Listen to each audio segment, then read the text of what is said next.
મોરબી.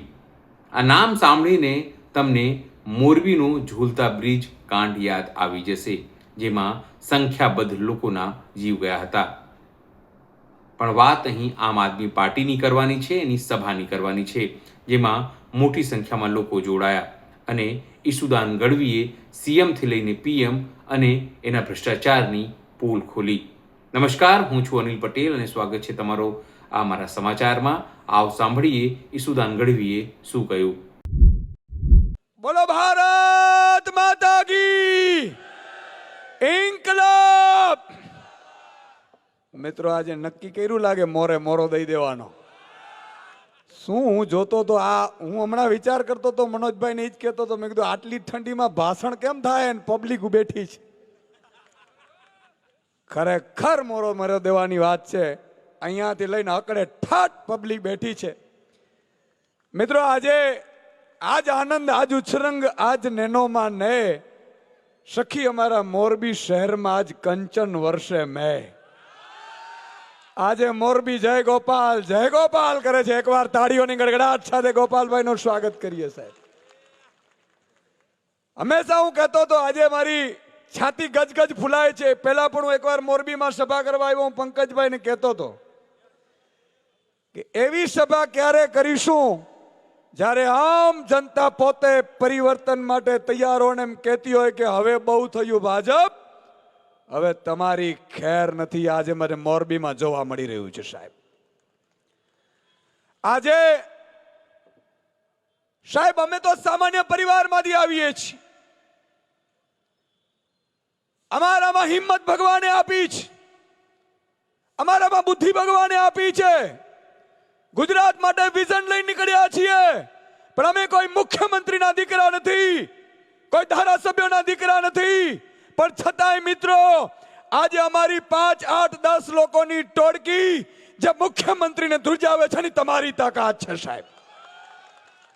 અને જ્યાં સુધી તમારા આશીર્વાદ હશે, તમે ભેગા હશો, મોરબીના રવાપરા ચોકમાંથી હું ખાતરી આપું છું, રવાપરા છે ને ભાઈ, બાપા સીતારામ ચોક, રવાપર બાપા સીતારામ ચોકમાંથી બાપા સીતારામના આશીર્વાદ લઈને કહું છું કે જો તમારો સાથ આવો રહ્યો અને જો આ જ રીતે તમે સાથ આપતા રહ્યા તો ભાજપના એક એક નેતાને જો ઊંઘ આવવા દઈએ તો અમારી ફટ છે રાજનીતિમાં આવ્યા સાહેબ. તમે એમ સમજતા હતા કે ગુજરાતને લૂંટી લેશું. મિત્રો, હું પત્રકાર હતો, તમને ખબર હશે મહામંથન કાર્યક્રમ ચલાવતા ત્યારે હું જોતો હતો, ભાજપના નેતાને હાથ જોડીને વિનંતી કરતો હતો, સ્ટુડિયોમાંથી પગે પડતો હતો. મેં કીધું યાર તમે કંઈક કરી લ્યો, પ્રજા માટે કરી લ્યો. જિંદગીમાં ભગવાનની 2 વસ્તુ મને ગમે છે સાહેબ. એક ઢાંકણી જેટલી વસ્તુ લઈ જવાની નથી અને બીજું મૃત્યુ નિશ્ચિત છે. મેં ભાજપના નેતાઓને વિનંતી કરતો હતો, તમને આશ્ચર્ય થશે, ભાજપના નેતાઓને કદાચ સારા નેતાઓને પૂછજો. મેં કીધું સારું કરી લ્યો, 50, 60, 70 વર્ષની જિંદગી હોય છે. પ્રજા અને ઈશ્વરે તમને તક આપી છે સેવા કરવાની. ત્યારે મને એવું કહેતા હતા કે સુદાનભાઈ, પ્રજાને જેટલી ગુલામ બનાવીએ ને મત ડરથી મળે છે. આ ભાજપના નેતાઓના વચન શબ્દો હતા. અને ત્યારે મેં કીધું હતું કે હવે મોરે મોરો આવી જાય, સુદાન ગઢવી મેદાનમાં છે, તમારી તાકાત હોય એટલી લડી લેજો. તમે એમ વિચારો છો કે પ્રજાને ગુલામીથી ડરાવી શકાય, 5-25 દિવસ ઘરમાં પૂરી શકાય, 2-25 દિવસ વેપારીઓને ડરાવી શકાય, જીએસટી ને નામે ડરાવી શકાય, કોઈ સભામાં જાય તો ફોટો પાડીને એને ઇન્કમટેક્સની ધમકી ના આપીને, એને ઈડીની ધમકી આપીને ડરાવી શકાય. પણ એક વાત ધ્યાન રાખજો, ગુજરાતની જનતા જેટલી વેપારી છે, જેટલી સજન છે, જે કોઈને નડતી નથી, પણ જે દિવસે ગુજરાતની જનતા નક્કી કરી લે કે હવે પરિવર્તન કરવું છે, ત્યારે ભાજપની ગાડીમાં જઈ ભાજપના લોકોના ગાંઠિયા ખાઈ અને મત ઝાડુને આપીને આવશે, એવું મને વિશ્વાસ છે સાહેબ. અને એટલા માટે હું કહું છું, મેં બહુ રિક્વેસ્ટો કરી હતી. ગોપાલભાઈ મારી પાસે આવ્યા, મનોજભાઈ આવ્યા, મને કહે સુદાનભાઈ હવે આપણે સૌએ એક થવું પડશે, ગુજરાતની જનતાને ભાજપના બરડામાંથી છોડાવી પડશે. મિત્રો, ત્યારે આમ આદમી પાર્ટીમાં આજે હું જૂની ટીમ બધાને અભિનંદન આપું છું. હજારો યુવાનો એવા છે કે જેમણે ખૂબ મહેનત કરી. ખેસ ને ટોપી આમ આદમી પહેરીને નીકળતા ને ત્યારે લોકો મજા કરતા હતા. અને આજે મિત્રો તમારા આશીર્વાદ થયા.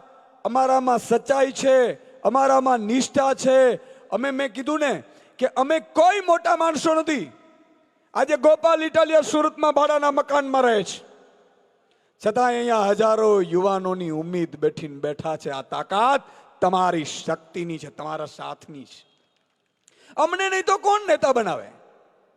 ભાજપમાં તો ચંપલ ઘસાઈ જાય, સ્લીપર ઘસાઈ જાય. આપણા બાપ દાદાઓ ભાજપના હતા, ખબર હતી. ઈ લોકો એટલી હદે બિચારા મહેનત કરે તોય ભાજપ વાળા એમ કહે કે નહીં, તમને ટિકિટ નહીં આપવામાં આવે, તમને હોદ્દો નહીં આપવામાં આવે. મિત્રો આજે અરવિંદ કેજરીવાલજીના આમ આદમી પાર્ટીએ નક્કી કર્યું, અને હું પણ આપને કહું છું કે બહુ થયું ભાજપ અને કોંગ્રેસની ગુલામી. કોંગ્રેસ ડૂબી ગયેલો સૂરજ છે, ભાજપ અસ્ત થવા તરફ જઈ રહ્યો સૂરજ છે, અને આમ આદમી પાર્ટી ઉગતો સૂરજ છે. અને તમે પોતે મેદાનમાં આવો, તમે ચૂંટણી લડો, અને તમે મેદાનમાં આવી અને સરકારી કામકાજમાં નેતાને અધિકારીઓને તમે કહો કે આમ કામ થશે. જો કામ નહીં કરીએ તો અમે વિસાવદરવાડી કરીશું. અહીંથી કહેવાની જરૂર છે સાહેબ તમારે. જ્યાં સુધી સાહેબ હંમેશા ભાજપની સામે કોણ લડી શકે? હું વારંવાર કહેતો હતો, ભાજપની સામે કોઈ ઉદ્યોગપતિ નહીં લડી શકે, ભાજપની સામે કોઈ મોટો ધંધાર્થી નહીં લડી શકે, ભાજપની સામે ગેલા પોચા નહીં લડી શકે. ભાજપની સામે અમારા જેવા યુવાનો જે ફકડ ગીરધારી છે ને એ જ લડી શકે. અમારું બગાડી હું લીએ? બોલો બોલો, અમારું બગાડી હું લીએ? અમારું કાંઈ બગાડી નથી શકતું. ઈડી વાળાને કહું છું કે તારા બાપમાં તાકાત હોય તો અમારા ઘરે રેડ પાડ, તમને ખબર પડે કે અમારા ઘરમાં હું છે. ઈડી વાળાને કહીએ છીએ, ઇન્કમ ટેક્સ વાળાને કહીએ છીએ, ભાજપ પાસે 3 જ હથિયાર છે, ઈડી, ઇન્કમ ટેક્સ અને પોલીસ. મિત્રો પોલીસ થી કે એના કાનૂન થી અમે ડરવા વાળા નથી. શું કામ? કોઈ પણ ગુનો કરો, પોલીસ ફસાવે, ખોટા કેસમાં ફસાવે તો 90 દિવસમાં જેલ થાય, 90 દિવસથી ઉપર જેલ ન થાય. ઈડી ને ઇન્કમ ટેક્સ ના ધંધા નથી કરતા અમે. મને ઘણા બધા નેતા કહેવા આવે, ઈશુદાનભાઈ આ ધંધો કરો. મેં કીધું ધંધા કરવા હોત તો અહીંયા હું કામ આવીએ ભાઈ? અમારું બરોબર સેટ હતું. આજે પોલીસ કોન્સ્ટેબલની નોકરીમાં મિત્રો 15 લાખ ફોર્મ ભરાય છે, ત્યારે ઈ વખતે ગોપાલ ઇટાલિયા જેવો માણસ, નવયુવાન, ચાલુ નોકરીમાં મુખ્યમંત્રીને કહી દે કે આમ થાય. એ આ લોકો છીએ અમે. તમે વિચાર કરો, એની હિંમતને દાદ આપવી પડે. આજે તમારી વચ્ચે બેઠો છે અને ગુજરાતની જનતાને કહેવા માંગે છે, નવયુવાને કહેવા માંગે છે, નવયુવાનોને કે આવો, છોડો ભાજપની ગુલામી, આમ આદમી પાર્ટી સાથે જોઈન્ટ થાવ, તમે ચૂંટણી લડો ને તમે નેતૃત્વ કરો. આ અમે ઈચ્છીએ છીએ ને એટલા માટે રાજનીતિમાં આવ્યા છીએ. મિત્રો એક એક નવયુવાનને આપણે આજે 18,000 ગામડા છે, 6,000 વોર્ડ છે, 12,000 ઉમેદવારો ઉભા રાખવાના છે તાલુકા, જિલ્લા, મહાનગરપાલિકામાં. આપણે કહેવા માંગીએ છીએ કે જો તમારામાં હિંમત હોય, તમારામાં તાકાત હોય, લડવાની શક્તિ હોય તો આમ આદમી પાર્ટીના દરવાજા ખુલ્લા છે. પણ શરત ઈ જ છે, એક જ શરત છે, આમ આદમી પાર્ટી જોઈન કરી શકશો, પણ માયકા કલાઓની તાકાત નથી કે આમ આદમી પાર્ટીમાં રહી ટકી શકે સાહેબ. એના માટે તો જેની જનનીએ 1.25 શેર સૂંઢ ખાઈને જન્મ દીધો હોય ને એ જ મર્દના ફાડી આમ આદમી ના રહી શકે છે. તમે જોતા હો તો કેટલા લોકો આમ આદમી પાર્ટીમાં આવ્યા, ઘણા લોકો બિચારા રહી શક્યા, ઘણા ન રહી શક્યા. પણ હું આપણે કહેવા માંગુ છું, આજે ગુજરાતની જનતા આમ આદમી પાર્ટીના નવયુવાનો પર ઉમ્મીદની નજરથી જોઈ રહી છે. અને એટલા માટે આપણે હંમેશા એક થઈ અને આપણે કામ કરવાનું છે.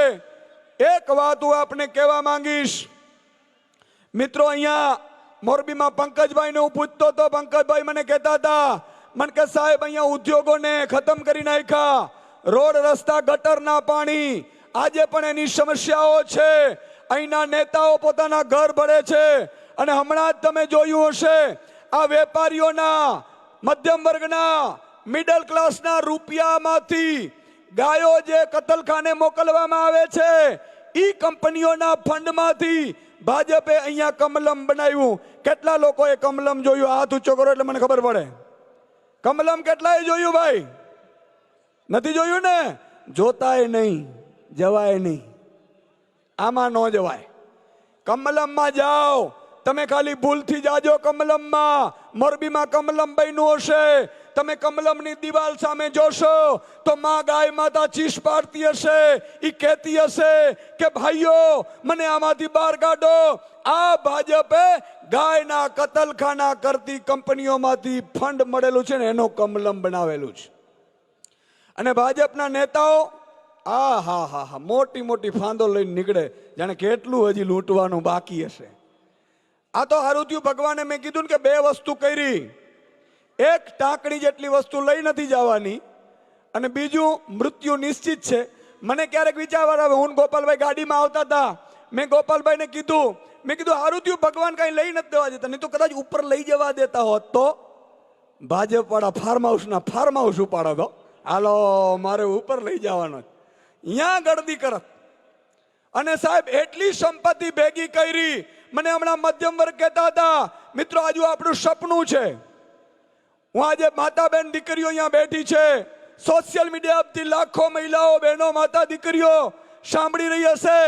એને હું કહેવા માંગુ છું કે આમ આદમી પાર્ટીની સરકાર આવશે તો દરેક મહિલાના ખાતામાં દર મહિને એક મેસેજ આવશે 1 થી 5 ટુઈ ટુઈ ટુઈ. કેવો મેસેજ આવશે? બોલો એટલે મને ખબર પડે. હું એટલે ચેક કરું છું કે તમને ઠંડી લાગી નથી ગઈ ને પાછી. તમારા ભરોએ અમે ગાડી હલાવી, ટોય ટોય ટોય મેસેજ આવે. માતા બેન દીકરી આમ જુએ તો મહિના એના ખાતામાં પડી ગયા હોય. અમારે કોઈ કમલમ બનાવવા નથી. મોરબીમાં 100 અંગ્રેજી મીડિયમની સ્કૂલો બનતી હશે, હોસ્પિટલો બનતી હશે, મોહલ્લા ક્લિનિક બનતા હશે, રોડ રસ્તા એવા હશે કે જે 60 વર્ષ સુધી તૂટવાનું નામ ન લે. વેપારીઓ ખુશ હશે, ઉદ્યોગપતિઓ ખુશ હશે. અને એને કહેશું કે જે પાર્ટીમાં જવું હોય ત્યાં જાજે, જે પાર્ટીમાં ફંડ આપવું હોય ત્યાં આપજે, માત્ર ગરીબોનું ચૂસવાનું બંધ કરજે, પછી તારે જે કરવું હોય ને કરજે. આવી વ્યવસ્થા આપણે આમ આદમી પાર્ટી સરકાર લાવવાની છે. અને એટલા માટેનું આ મંથન છે, એટલા માટેની આ પીડા છે. પણ મિત્રો આ એકલાથી નહીં થાય. આજે હજારોની સંખ્યામાં મોરબીના બાપા સીતારામ ચોકમાં ભેગા થયા છો. મારે એટલું જ કહેવું છે કે આટલા લોકો, તમારા સગા સંબંધીઓ ભાજપમાં હશે, માતા બેન દીકરીઓ બેઠી હશે, એની દેરાણી કોકની ભાજપમાં હશે, કોઈની જેઠાણી ભાજપમાં હશે, કોઈ સાસુમાં ભાજપમાં હશે. મારે આપને કહેવું છે કે તમારે ખાલી એટલું જ કામ કરવાનું છે. તમારે તમારા સગા સંબંધીઓને આ વખતે ગોઠવી લેવાના થાય છે. બોલો બરોબર છે? ગયા વખતે 41 લાખ મત મળ્યા હતા સાહેબ. ત્યારે નાનું હતું બાળક આમ આદમી પાર્ટી, માત્ર 14 વર્ષનું હતું. એક પાર્ટી 80 વર્ષની હતી, એક પાર્ટી 30 વર્ષની હતી, અને નાનો 14 વર્ષનો બાળક તલવાર હાથમાં લઈને લડતો હતો આમ આદમી. છતાં 41 લાખ મત મળ્યા. આ વખતે ઈ જેણે જેણે મત આપ્યા એને ખાલી એના દીકરા દીકરી, વેવાઈ, જમાઈ, બેન આટલા 5 મત નખાવે એટલે સાહેબ આમ આદમી પાર્ટીની સરકાર 150 સીટ સાથે બને સાહેબ. અને ભાઈ 150 સીટે જઈએ ને તો જ મોરે મોરો મજા આવે. સાચું કે નહીં? નહીં તો ભાજપમાં 162 છે ને તો ધારાસભ્યો લેટર લખે અમારા કામ નથી થતા. રે નબળાઓ, લેટરો નો લખવાના હોય, તાકાત હોય ને તો ફાટ કરતો રાજીનામો ફેંકવાનો હોય. આની તાકાત હોવી જોઈએ સાહેબ. આ રહ્યા અમારા ધારાસભ્યો. કોઈના બાપની તાકાત છે અમારા કામ રોકી શકે? અને હું આજે પણ કહું છું, ત્યારે પણ કહું છું, કોઈએ ડરવાની જરૂર નથી, કોઈએ મૂંઝાવાની જરૂર નથી. અહીંયા જનતા બેઠી છે. એક પણ ભાજપના નેતાનો કદાચ ફોન આવે, વેપારીઓને ફોન આવે, ડરાવવાનો ફોન આવે, ઈ ખાલી નંબર મને પહોંચાડી દેજો. બીજા દિવસે જો ઈ તમને પગે પડવા ન આવે ને તો યાદ કરજો ઈશુદાન ગઢવી શું કહેતો હતો સાહેબ. એમને એમ ટાઈગર નથી, કોઈએ ચિંતા કરવાની જરૂર નથી. टाइगर अभी जिंदा है और टाइगर तब तक हारा नहीं जब तक मरा नहीं. અને તમારા માટે કરીશું. પણ એટલી વાત ધ્યાન સાથે હું મારી છેલ્લે વાત પૂરી કરીશ. તમે જોતા હશો સ્કૂલો ખવાઈ રહી છે, હોસ્પિટલ ખવાઈ રહ્યા છે. તમે જો ચારે બાજુથી લોકોની લૂંટ ચાલે છે. ઉદ્યોગપતિઓ નાના એટલા બધા પરેશાન છે, ખાડા પડી જાય છે. આ ખાલી એક જોક્સ કરીને મારી વાત પૂરી કરીશ. એક 2 વર્ષનું નાનું બાળક એના માતાના ખોળામાં રમતા રમતા નીચે ઉતર્યું. નીચે ઉતરીને માટી ખાવા માંડ્યું. પછી કપચી પડી હતી, કપચી ઉપાડી, પથ્થર ઉપાડ્યા, ડામર ઉપાડ્યું. મમ્મી ને પપ્પા ચિંતામાં આવી ગયા કે દીકરાને શું થઈ ગયું. હાલો હાલો જલ્દી ડોક્ટર પાસે લઈ જઈએ. ડોક્ટર પાસે લઈ ગયા. ડોક્ટર કે દીકરો બરોબર રેડી છે, બધા રિપોર્ટ ઓકે આવે. તો કે હવે એટલે મમ્મીએ કીધું કે હાલો જ્યોતિષ પાસે જઈએ. જ્યોતિષ પાસે લઈ ગયા. જ્યોતિષે કુંડળી જોઈ, મમ્મી પપ્પાની સામે જોઈ. આ તમારું ટેણિયું? તો કે હા. ડામર ખાય છે? તો કે હા. કપચી ખાય છે? તો કે હા. માટી ખાય છે? તો કે હા. તક ડરવાની જરૂર નથી, નેતા બનવાનો છે. પ્રેક્ટિસ કરે છે, મોટા થઈને બ્રિજ ખાઈ જવાનો છે. આવું તમને કોના પાર્ટીના નેતામાં દર્શન થાય ભાઈ? જોરથી બોલો એકવાર. તો હું એક છેલ્લી વિનંતી કરી, અને અહીંયા ઘણા લોકો સ્વયંભૂ આવ્યા હશે, મને ખબર છે ભાજપના કાર્યકર્તાઓ હશે, કોઈ બિચારો વિડીયો બનાવવા આવ્યો હશે. મારે એમને કહેવું છે કે 30 વર્ષના શાસનમાં ભાજપે તમને શું આપ્યું? તમને શું આપ્યું? તમને ડર આપ્યો. તમારા સ્કૂલ બાળકની સ્કૂલ ચૂંટવી લીધી. તમારા માતા પિતાની જે ગરીબો હોય, વંચિતો, શોષિતો, મધ્યમ વર્ગ હોય, એની હોસ્પિટલ છીનવી લીધી, એના રોડ છીનવી લીધા. અને તમે વિચાર કરો, આટલું બધું અત્યાચાર થાય છે, છતાંય જો તમે જાગશો નહીં, તમારી આત્મા નહીં જગાડો, તો મિત્રો આ 2027 છેલ્લી લડાઈ છે. અને એ પહેલા મહાનગરપાલિકાની ચૂંટણી આવે છે. મેં ભાજપવાળાને કીધું, મેં કીધું પેલું સ્માર્ટ મીટરનું કામ કેમ બંધ કરી દીધું? મને કે હમણાં મહાનગરપાલિકાની ચૂંટણી આવે તો અહીંયા વિરોધ થાય ને તો મત તમને મળે એમ છે, એટલે સ્માર્ટ મીટર હમણાં બંધ કરી દીધા. હારા ગટુડિયાઓ બહુ હોશિયાર હોય. હા, આ ગટિયાઓથી બહુ ચેતવું. આ સ્માર્ટ મીટર લાવે, ચેક કરે ને પાછી બ્રેક મારે. પણ મિત્રો ભૂલથી જો પણ મહાનગરપાલિકા તમે ભાજપની બનાવી, બીજા જ દિવસથી સ્માર્ટ મીટરો લગાડશે. અહીંયા જેટલી વેપારીઓ બેઠા છે એના ઘરમાં, ફેક્ટરીમાં, દુકાનમાં, ઘર બધે જગ્યાએ સ્માર્ટ મીટર લાગશે. અને પછી સ્માર્ટ મીટર લાગી ગયા પછી એ તરત જ કહેશે, એના અધિકારીને પૂછશે, સ્માર્ટ મીટર લાગી ગયા? તો કે હા લાગી ગયા. તો હવે કરો પ્રીપેડ. એટલે રાત્રે 12 વાગે તમને ખબર નહીં હોય, લાઈટ વહી જાય, દીકરો દીકરી રડતા હશે, તમે જોશો તો ખબર પડશે વીજળીનું પ્રીપેડ પૂરું થઈ ગયું. આવું ઈચ્છતા ન હો. જો તમારા સંતાનોનું ભલું ઈચ્છતા હો, મિત્રો અમે આમ આદમી છીએ. અમારે જો ભ્રષ્ટાચાર કરવું હોત ને તો અમે જે જગ્યા ઉપર હતા ત્યાં બધું થઈ શકતું હતું. અમે તમારા માટે આવ્યા છીએ, ઉમેદ સાથે આવ્યા છીએ. અમે તમારા માટે લડીશું. અમારામાં હિંમત છે. લાઠી ખાશું, જેલમાં જશું, જરૂર પડે મિત્રો ગોળી ખાશું, પણ તમારો સાથ જરૂરી છે. આ લોકતંત્રમાં તમારો પ્રેમ જરૂરી છે. અમે લડવૈયા છીએ, ઝૂકવાના નથી, ડરવાના નથી. ભાજપની શું તાકાત છે? ગુજરાતમાં જ્યારે નરેન્દ્ર મોદી અમિત શાહની સામે જોઈ ન શકે ને, ત્યારે આ તમારા નવયુવાનો મોરો દેવા નીકળી પડ્યા છે. હવે તો હાથમાં જગાડો. અને આ છેલ્લી અસ્તિત્વની લડાઈ છે, સમજો તમે. 2027માં ભાજપ આવી ગઈ તો સાહેબ તમે બહાર નહીં નીકળી શકો ઘરમાંથી. ભાજપનો નેતા તમારે ત્યાં આવશે, ધમકી મારશે, હપ્તા ઉઘરાવશે, જરૂર પડે તમારી દીકરીઓને છેડશે, બળાત્કારો કરશે. ફરિયાદ કરવા જાશો ને તો કોઈ ફરિયાદ સાંભળવા નહીં હોય. અને તમે પછી યાદ કરશો, ગોપાલભાઈ કાંઈક કરો, ઈશુદાનભાઈ કાંઈક કરો, મનોજભાઈ કાંઈક કરો. અમે હાથ હથિયાર વગર ક્યાં લડી શકીશું? એકવાર આમ આદમી પાર્ટીની સરકાર બનાવો. તમારા ઉપર જે અત્યાચાર કર્યા છે, આ હળદર કાંડમાં રાજુ કરપડા, પ્રવીણ રામ આજે પણ જેલમાં છે. અને જેટલા લોકો ઉપર અત્યાચાર કર્યા છે, અહીંયાથી ખાતરી આપીએ છીએ કે આની જો વ્યાજ સાથે વસૂલાત ન કરીએ તો અમારી જનતાને ફટ છે સાહેબ. આ ધ્યાન રાખો તમે. પણ તમારો પ્રેમ, તમારી લાગણી, તમારો સાહસ એ ખૂબ જરૂરી છે. અને ઘણા લોકોને રાતોરાત હિંમત નહીં આવી જાય. અમે પણ હિંમત લેતા લેતા 6 મહિના નીકળી ગયા. તમને રાતોરાત હિંમત નહીં આવે.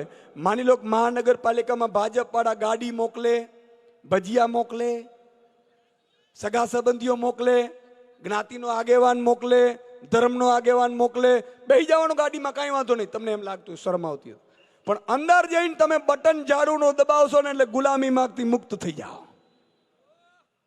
સમજાણો? સમજાણો કે ન સમજાણો? એ અંદર કોઈને ખબર નથી કેનો બટન દબાવ્યું. તમારે જઈ અને ઝાડુનો બટન દબાવી દેવાનું.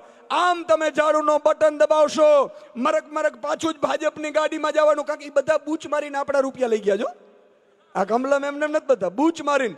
મને હમણાં કહેતા હતા, મને કે આ વેપારીઓને આટલી બધી સહાય તમે કઈ રીતે આપશો, માતા બેન દીકરીઓને આટલી સહાય કેમ આપશો? મેં કીધું ભાજપના 5000 લોકોનું લિસ્ટ બનાવ્યું છે. કેટલું? જોરથી બોલો, કેટલું? 5000 લોકોનું લિસ્ટ બનાવ્યું છે જેની સંપત્તિ 5,000 કરોડથી વધારે છે. અને આજ પોલીસને મોકલીશું કે જાવ એના ઘરે કહીને આવો કે તમારે સંપત્તિ દાનમાં કરવી છે કે પછી જેલમાં જવું છે. સાહેબ, અમે જેલ સહન કરી શકશું. આ સુવાડાઓની તાકાત નથી 8 દિવસ જેલમાં કાઢી શકે. રૂપિયા ક્યાંથી આવે ને ચિંતા કરવાની જરૂર નથી, બધું મોજથી મળવાનું છે. એટલે છેલ્લી માથે કહીશ, તમને એક નારો એવો લગાડો કે આજથી કમલમમાં પડઘા પડવા જોઈએ. 2-4 લોકો ભાજપના વિડીયો લેવા આવ્યા હશે, એને પણ ખબર પડવી જોઈએ, ભાજપના નેતાઓને ખબર પડવી જોઈએ, અને ખાસ કરીને નરેન્દ્રભાઈ મોદી આવ્યા છે, એને મેસેજ મોરબીમાંથી જવું પડે કે અહીંયા વિસાવદરવાડી થવાની છે. બોલો ભારત માતા કી. ઈસુદાન ગઢવીના આરોપોથી તમે સમજ છો કે કેમ? જરૂરથી કોમેન્ટ બોક્સમાં કોમેન્ટ કરજો. એ સિવાય અમારી યુટ્યુબ ચેનલ છે ગુજરાત પ્લસ, અને અમારી વેબસાઇટ છે gujaratplus.in. ત્યાં પણ જઈને તમે વધુ સમાચાર જોઈ શકો છો, અપડેટ થઈ શકો છો. અત્યાર માટે બસ આટલું જ. નમસ્કાર.